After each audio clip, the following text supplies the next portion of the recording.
9th class की बात है, मैं बहुत बुली हुआ करता था। लोग मुझे चढ़ाते थे, मुझे मारते थे, लेकिन मैं कुछ भी नहीं कर पाता था। ऐसा सोचता था मैं कि अगर मैं इनको मारूंगा भी तो ये तो मेरे से बहुत ज़्यादा है, ये तो मेरे से बहुत ताकतवर है, तो मुझे उल्टा मार देंगे और मेरी बेइज्जती हो जाएगी। मुझे बिल्कुल समझ ही नहीं आ रहा था कि मुझे करना क्या चाहिए। मैं टीचर पर शिकायत लेके जाता, लेकिन टीचर उनको बस एक बार डांट लगा के छोड़ देती और अगले दिन से वापस वही शुरू। टीचर भी कुछ नहीं कर पा रही थी। मेरा तो छोड़ो, मैं अपने दोस्तों की हेल्प नहीं कर पा रहा था। एक दिन मेरा दोस्त पिट रहा था और मैं कुछ भी नहीं कर पाया। मैं बस खड़े होकर देख रहा हूँ उसे पिटते हुए। तुमने उन्हें ह्यूमन रिस्पॉन्सेस के बारे में तो सुना ही होगा, फाइट और फ्लाइट। मैं तीसरा वाला था, फ्रीज। मैं बिल्कुल ऐसे फ्रीज हो जाऊंगा अगर फाइट हो रही होगी सामने फाइट हो रही है, छोड़ो, अगर कोई मेरे साथ भी फाइट कर रहा है तो भी मैं फ्रीज हो जाऊंगा। मुझे पता ही नहीं करना क्या है मुझे। मेरे दोस्त ने मुझे सलाह दी एक कि भाई देख, ऐसे नहीं चलेगा। ये तेरे को कल भी बुली करेंगे, तेरे को परसों भी करेंगे, उसके अगले दिन भी करेंगे, अगर ऐसे ही तू रहा। और फिर बस उसके बाद से मैं आज तक कभी बुली नहीं हुआ।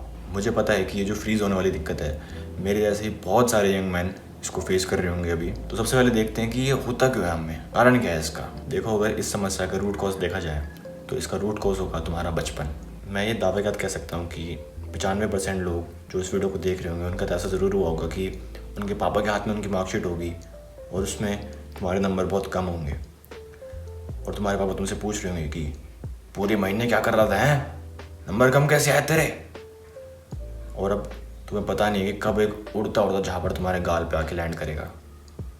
नंबर कम कैसे हैं तेरे, है पटाक। और फिर यही सेम चीज़ तुम्हारे साथ स्कूल में रिपीट होती है जब तुमसे टीचर पूछती है कि मैंने बोला था ना कि हिंदी व्याकरण की किताब लेके आनी है मंडे को, क्यों ला है। तुम बोलोगे मैं भूल गया। खाना नहीं भूलता, ले पटाक। उस टाइम में तुम्हें यही होगा कि अरे कब टीचर मारेगी, कब टीचर मारेगी। तुम्हें ऐसा अंदर से डर होगा। बचपन से ही तुम्हें ऐसा ट्रेन किया गया है कि तुम्हें मारा जाएगा, लेकिन तुम्हें कुछ नहीं करना। अगर तुम ऐसा करते हो तो तुम हो एकदम आज्ञाकारी स्टूडेंट, एकदम आज्ञाकारी बालक, एकदम आज्ञाकारी बच्चे। देखो, मैं इसमें पेरेंट्स की गलती बिल्कुल भी नहीं बताऊंगा, क्योंकि हमारे पेरेंट्स हमारे बारे में हमेशा अच्छा ही चाहेंगे। वो तो बस ये है कि उनको तरीका एक ही आता था। उनके हिसाब से सबसे बेस्ट तरीका यही था कुछ सिखाने का अपने बच्चों को कि कोई गलती करता है तो उसको मारो बस। लेकिन स्कूल में ये सब बिल्कुल भी नहीं होना चाहिए था, क्योंकि एक उम्र के बाद पेरेंट्स अपने बच्चों को मारना बंद कर देते हैं। जैसे 6वीं 7वीं, उसके बाद से शायद ही किसी के पेरेंट्स अपने बच्चों को मारते हों। लेकिन स्कूल में ये सब उसके बाद भी कंटिन्यू होता है। और कुछ टीचर्स तो जान के खुंद से निकालने के लिए बच्चों को मारते हैं। ऐसा तुम्हारे साथ भी हुआ होगा कि क्लास में जो टीचर होगी वो हमेशा लड़कों को मारेगी, लड़कियों को कभी कुछ नहीं कहेगी वो टीचर। इसीलिए मैं बोलता हूँ कि जो हमारी सोसाइटी है, जो हमारे एजुकेशन सिस्टम है, ये पूरा अंदर से सड़ चुका है। और अगर तुम इनके हिसाब से चलोगे तो मुझे नहीं लगता कि तुम खुश रह पाओगे। अगर तुम्हें बचपन से ऐसे ट्रेन किया जाएगा कि अगर तुम्हें कोई मारता है, अगर तुम्हें कोई पीटता है तो तुम्हें कुछ भी नहीं करना, तुम्हें बस ऐसे चुपचाप खड़े रहना है, सर झुका के ऐसे, तो तुम्हें क्या लगता है कि ऐसे बच्चों के साथ क्या होगा आगे जाके। मैक्सिमम बच्चे ऐसे होंगे जो फिर मार खाने के बाद भी, अपने बराबर के लोगों से मार खाने के बाद भी कुछ नहीं कर पाएंगे। उनको पता ही नहीं होगा करना क्या है। वीडियो में आगे बढ़ने से पहले जो लोग मुझे नहीं जानते, तो मैं हूँ संदीप और मैं एक मिशन पे हूँ। इसमें मैं 17 सितंबर 2026 तक 1 लाख यंग मैन की लाइफ चेंज करूँगा। और इस मिशन में तुम भी मेरा साथ दे सकते हो। तुम्हें कुछ भी नहीं करना, तुम्हें बस अपने आप को इम्प्रूव करते रहना है।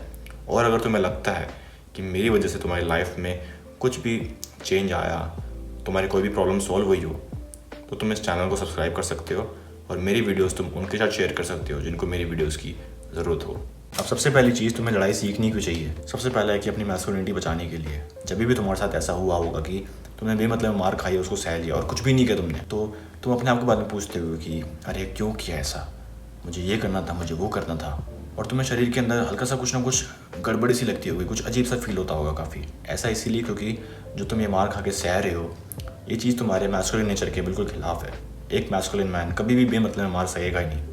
अब देखो, मैं ये बिल्कुल नहीं कह रहा कि तुम अपने टीचर वगैरह को मार दो, अपने पेरेंट्स को मारना शुरू कर दो, नहीं। जैसे तुम कोई स्टूडेंट हो, कोई दूसरा स्टूडेंट आकर तुम्हें मारता है तो वो चीज़ तुम्हें बिल्कुल सहनी नहीं चाहिए, मैं ये कह रहा हूँ।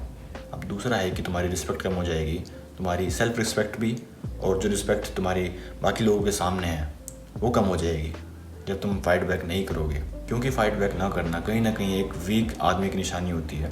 और अगर तुम फाइट बैक नहीं करते तो कहीं ना कहीं लोग सोचेंगे कि ये तो वीक है। देखो, अगर तुम बुली होते हो, ये मैंने अपनी पिछली बुलिंग वाली वीडियो में बताया था, अगर तुम बुली होते हो तो जब तक तुम फाइट बैक नहीं करोगे तो बिल्कुल भी तुम्हारी बुलिंग बंद नहीं होने वाली। लोग ऐसा सोचते हैं कि अरे गांधी जी वाली फिलॉसफी लगाते हैं कि अरे कोई एक गल पे चाटा मारे तो मैं दूसरा गल आगे कर दूंगा। और अरे नहीं यार, हिंसा बहुत बेकार होती है, हिंसा नहीं करनी चाहिए कभी, नॉन वायलेंस।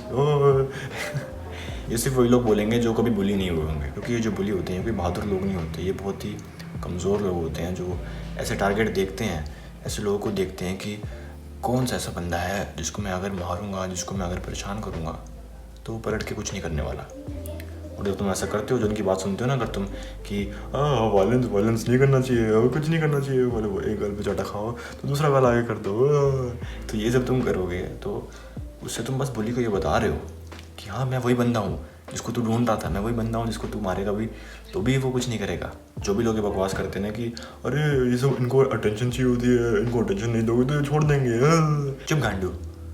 ये भी टोटली बकवास है, क्योंकि इनको तुम्हारी अटेंशन नहीं चाहिए, इनको उनकी अटेंशन चाहिए जब ये लोग तुम्हारा मजाक उड़ाएंगे। और जो लोग हंसेंगे ना, इनको उनकी अटेंशन चाहिए, बाकी लोगों की, तुम्हारी नहीं चाहिए इनको। और आखिरी है कि अपनी रक्षा और अपनों की रक्षा करना। तुम्हारा दोस्त, कोई भी तुम्हारा रिलेटिव हो सकता है या कोई कुछ भी हो सकता है, जब वो पिट रहा हो और तुम कुछ ना कर पाओ तो बहुत बेकार लगता है। अब ये सब सुन के तुम्हारे मन के अंदर कुछ सेल्फ डाउट आ रहे होंगे। सबसे पहले कि यार मैं तो पिट जाऊंगा यार अगर मैं पिट गया तो यार सामने वाला बहुत ताकतवर हुआ तो यार जो मेरे को बुली करते हैं ना यार वो मेरे से बहुत स्ट्रॉन्ग है यार। तो देखो मैं तुम्हें ये नहीं कह रहा कि तुम्हें नंबर 1 फाइटर बनना है, तुम्हें ऐसा बनना है कि तुम किसी को भी मार सको, ये बिल्कुल नहीं कह रहा मैं बस ये कह रहा हूँ कि तुम्हें इतनी फाइटिंग आनी चाहिए, तुम्हें इतना आना चाहिए लड़ना कि तुम ये दिखा सको कि नहीं मैं इजी टारगेट नहीं हूँ। क्योंकि देखो मार पेटा जैसी चीज़ हर ताकतवर से ताकतवर बंदा अवॉइड करता है। अगर सामने वाले को ये दिख गया कि अगर मैं इसको मारूंगा या परेशान करूंगा इसको तो बहुत लफड़ आने वाला है, बहुत चीज़ें गड़बड़ हो जाएंगी, तो छोड़ दो इसको यार, इसको नहीं करेंगे कुछ। उनके दिमाग में ये होता है। तुम ये खुद ट्राई करना, अगर तुम बुली होते हो तो एक बार फाइट बैक करके देखना और अगले दिन से तुम बुली नहीं होगे, ये मेरी गारंटी है। फाइट बैक करने के चक्कर में भले तुमने 3-4 गुस्से ज़्यादा फालतू खा लिए, लेकिन फिर भी अगर तुम बुली हो रहे हो तो बुलिंग बंद हो जाएगी, तुम्हारी लोगों के सामने रिस्पेक्ट बढ़ जाएगी। अब लोग तुमसे फालतू नहीं बोलेंगे इतना, तुम्हें फालतू में परेशान नहीं करेंगे। और दूसरा है कि तुम्हें फाइट नहीं करनी, तुम्हें फाइट बैक करना है। देखो मैं तुम्हें कोई लड़ाकू बनने के लिए, कोई गुंडा बनने के लिए बिल्कुल नहीं बोलूँगा। लड़ाई करना हमेशा तुम्हारा एक आखिरी हथियार होना चाहिए। जैसे कि जब सामने वाले बहुत लाइन क्रॉस कर चुके हो या पानी बिल्कुल सर से ऊपर जा चुका हो, सिर्फ तुम्हारे बारे में नहीं फालतू बोला जा रहा, तुम्हारे पेरेंट्स के बारे में फालतू बोला जा रहा है, या अगर सामने से तुम्हें कोई मारने आ रहा है तब तुम्हें फाइट बैक करना चाहिए। वरना मेरे हिसाब से इन सब के अलावा फाइट करना बिल्कुल एक बेवकूफ़ी होगी। और एक हाई मैस्कुलिन मैन कभी भी ऐसा नहीं करेगा, क्योंकि एक मैस्कुलिन मैन कभी भी इम्पल्सेस पे काम नहीं करता। ऐसा नहीं है कि तुम्हें गुस्सा आ गया और तुमने मारना शुरू कर दिया, नहीं, ऐसा कभी नहीं होना चाहिए। तुम्हें अपने गुस्से को अपने कंट्रोल में रखना चाहिए और तुम्हारी मर्जी होगी कि तुम्हें किस पे गुस्सा करना है, किस पे गुस्सा नहीं करना। अब तीसरा है कि स्ट्रीट फाइट अवॉइड करनी है। अब मैंने बोल दिया कि अरे फाइट बैक करनी है, ये करना है, वो करना है, अरे संदीप भाई ने तो फाइट बैक करने को बोला है, कौन मेरे से फालतू बोलेगा, अरे आओ भाई आओ। ये नहीं है कि तुम हर किसी झगड़ा करने लग जाओगे। तुम्हें ऐसे बंदे से बिल्कुल झगड़ा नहीं करना जिसका तुम्हें पता ना हो कि ये बंदा कहाँ से है, इसका बैकग्राउंड क्या है, ये कौन है, इसका नाम क्या है। तुम्हें पता नहीं कि सामने वाला कौन है, सामने वाला गुंडा है, क्या है, कहीं इस पर चाकू तो नहीं रखा हुआ, कहीं बंदूक तो नहीं रखी हुई, तुम्हें कुछ भी नहीं पता। ऐसे टाइम पे अगर तुम्हें कहीं से भी लग रहा है कि हाँ इस तरीके से फाइट अवॉइड हो सकती है तो उस फाइट को अवॉइड करो, क्योंकि तुम्हें नहीं पता कि तुम्हारी एक बेवकूफ़ी की वजह से तुम्हारा करियर, तुम्हारी लाइफ बिल्कुल बर्बाद हो सकती है। और फाइट करनी कैसे है? अब देखो हो सकता है कि काफ़ी लोग मेरे से उम्मीद कर रहे हो कि मैं तुम्हें फ़ाइट करना सिखाऊंगा कि जैब ऐसे मारते हैं, क्रॉस ऐसे मारते हैं और अपर कट ऐसे मारते हैं, ये ऐसे करते हैं, वो ऐसे करते हैं, तुम्हें मैं बॉक्सिंग करना सिखाऊंगा बाकी लोगों की तरह। तो देखो मैं ऐसा बिल्कुल नहीं सिखाने वाला, क्योंकि ये तुम कहीं से भी सीख सकते हो, इसमें मैं कुछ नया नहीं सिखा पाऊँगा तुम्हें। और ये सब सीखने के बाद भी ये सब तुम्हारे कुछ काम नहीं आने वाला, क्योंकि जो रियल फाइटिंग होती है, जब रियल लाइफ सिचुएशन आती है, उस टाइम तुम्हें पता नहीं होगा कि तुम्हें क्या अपर कट मारना है, क्या मारना है, तुम सब भूल जाओगे, बिल्कुल ब्लैंक हो जाओगे तुम। और जो तुम ये फाइट बैक नहीं कर पाते उसका ये कारण नहीं है कि तुम्हें फाइट करना नहीं आता, कि तुम्हें बॉक्सिंग नहीं पता, तुम्हें अपर कट कैसे मारते ये नहीं पता। कारण ये है कि तुम्हें अभी फाइट करने से डर लगता है। तुम्हें पता नहीं है कि जब सामने वाला घूसा मारे या सामने वाला मार भी रहा हो तब क्या करना चाहिए। और ये डर तुम्हारा एक फ़ाइट क्लब ज्वाइन करके निकलेगा। तुम कोई भी कॉम्बैट स्पोर्ट सीख सकते हो, जैसे बॉक्सिंग, MMA, मुए थाई, कुछ भी। और जब वहाँ पे तुम्हारी स्पारिंग होगी और सामने वाला तुम्हें घूसा मारेगा और फिर तुम भी पलट के घूसा मारोगे, तब उस टाइम तुम्हारे दिमाग में आएगा कि जब सामने वाला मुझे मारता है तब मैं भी उसको मार सकता हूँ। अगर मैं भी उसको मारूंगा तो कुछ गलत नहीं होने वाला। और तब तुम्हारा जो डर है वो निकलेगा और फिर तुम्हारे में हिम्मत आ जाएगी कि तुम किसी के भी आगे खड़े हो सकते हो, किसी से भी फाइट बैक कर सकते हो। ये जो फियर ऑफ फाइट है ये सीख के नहीं निकलेगा कि फाइट कैसे करते हैं, ये फाइट करने से ही निकलेगा। तो आज के लिए इतना ही। अगर तुम्हें ये वीडियो पसंद आई है तो मुझे पूरा भरोसा है कि तुम्हें मेरी बाकी वीडियोज़ भी पसंद आएंगी। तो फटाफट चैनल को सब्सक्राइब करो और मेरी बाकी वीडियोज़ भी चेकआउट करो। और डिस्क्रिप्शन में पहला लिंक है हमारी फ्री सेल्फ इंप्रूवमेंट कम्युनिटी का, तुम उससे भी ज्वाइन कर सकते हो। और अगर तुम्हें इन लोगों की तरह मुझसे गाइडेंस या मुझसे मेंटरशिप चाहिए तो पिन कमेंट जरूर चेक करना। बाकी मैं मिलता हूँ तुम्हें अगली वीडियो में, तब तक के लिए कीप इंप्रूविंग। Bye bye.